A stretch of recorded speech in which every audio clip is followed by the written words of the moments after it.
Hello everyone, and welcome back to StrataGames. I'm Matthew, and today I have another video to bring you some more Dota 2 stuff turned into D&D stuff. This time, I want to help spice up your Fae encounters with a few new monsters. The Satyr neutral creeps from large camps in Dota are perfect for making an evil or just tricksy group of Fae that can really make an interesting encounter. I have a huge problem with the Satyr from the monster manual, and my problem is that it's really boring, though the Satyr Pipes variant does make it a little better. I wanted to make a more twisted version of Satyrs, and the Dota 2 ones are perfect for this. First off, they look a lot different from regular Satyrs, which I think is good. I kind of like that there's an almost alien feel to these guys, instead of just a dude with some horns and goat feet. Second, I like how they can all cast spells of some kind, and I like the idea of running into an encounter where each member can cast different spells and they all complement each other in different ways. The big one, called the Satyr Tormentor, was clearly going to be the bruiser of this group. I made his size large and gave him a +1 to Constitution to make him beefy enough to survive a few hits. But the really fun part is that his unholy aura will continuously heal him and his allies until you kill him outright. I also gave him a couple of spells, mostly spells that could be used to help keep his smaller and weaker friends out of danger. He had an AoE shockwave spell in Dota, so I just decided to give him Thunder Wave and bumped it up to a 3rd level to give him one big AoE attack per fight. He can also use his Thorn Whip to drag away potential assailants on his friends. This total beast of a Fae also has a multi-attack ability to allow him to dish out the damage too. But of the three, he's the only one that's really able to hold his own in melee combat.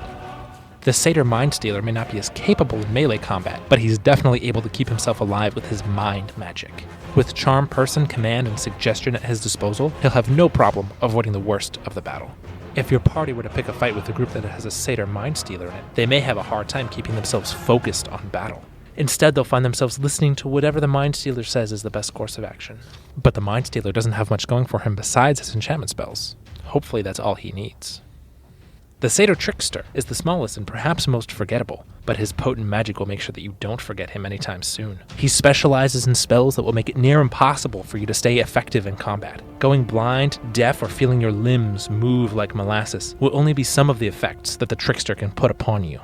If you were to watch these three go into battle multiple times, you would probably start to see a method to their madness. The Mind Stealer would trick his opponents into attacking each other, or at least make them split up for easy pickings later on.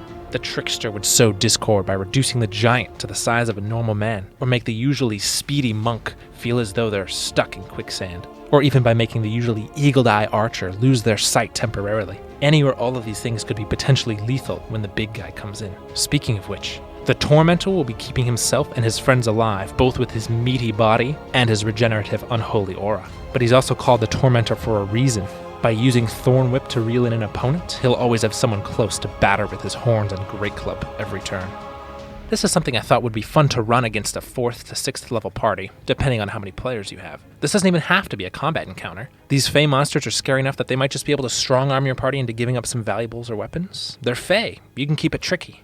Let me know if you would make different design choices in the comments below, and check out the GM Binder page in the description if you want to use or tweak these designs yourself. Thanks for watching, everybody. If you're enjoying this type of D&D/Dota 2 content, please give us a like or consider subscribing, and let me know what kind of D&D and Dota stuff you'd like to see me cover next time.